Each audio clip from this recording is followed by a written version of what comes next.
Ka noho a tari ana tūria rāua ko Peter Sharples hei kaiarahi i te rōpū Torangapū Māori mō tēnei wānei.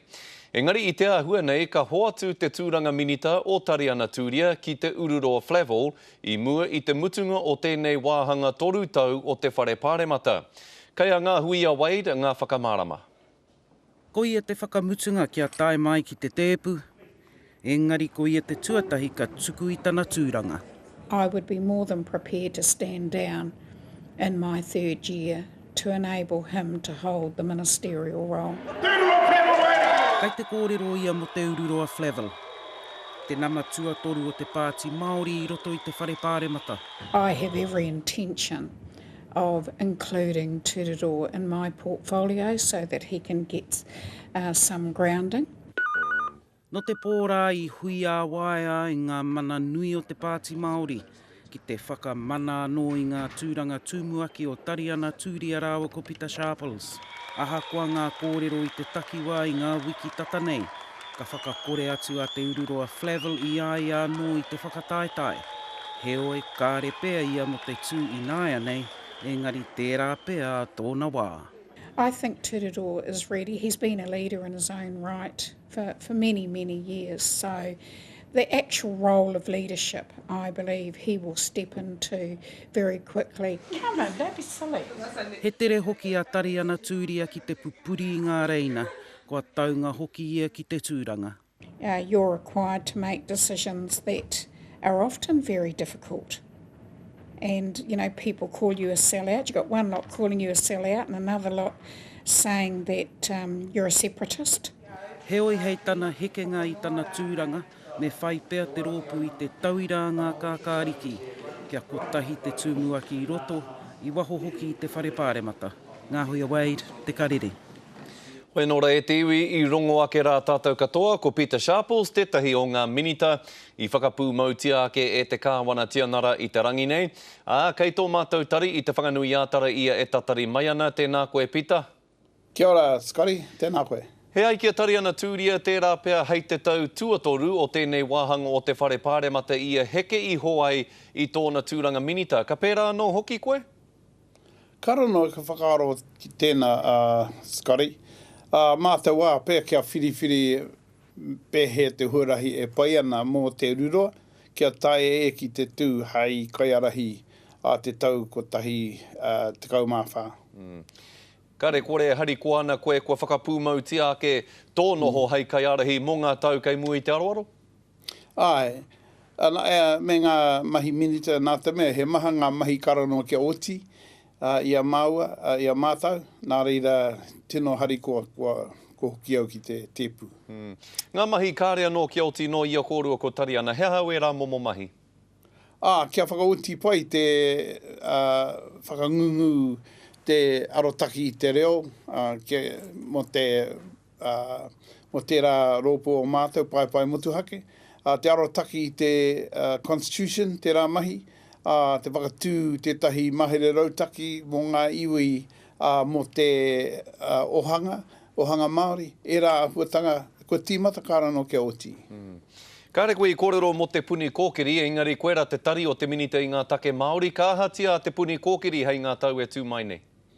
Kei te tiro mātou ki te puni kōkiri, kia whakatū pēa tētahi wāhanga kai roto i te paremata, kia tū motuhake ki te arotaki i ngā mahi, kua mahia e ngā tari katoa kai roti i te kāwanatanga, ki te ngā pire, ki te tuku mai ki au he kōrero e pāna ki a rātou mai. Tēnā tētahi wāhanga pirangeo ki te whakatū.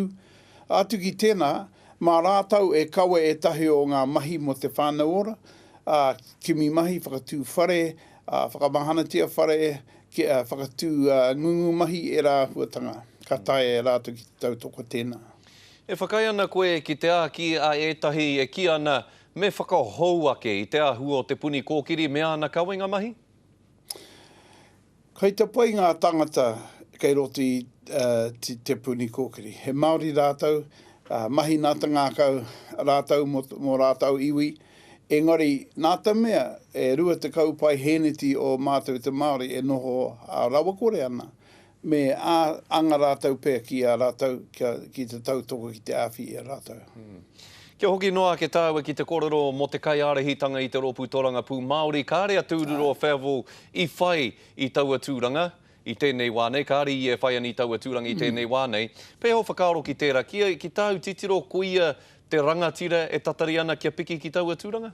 Ai, a te wā. Engari i tēnei wā pōti mai ngā rohe e whitu katoa kia tū anō māua ko tāri ana. Kia kaue ai ngā mahi kua mahi e mātau i te timatanga.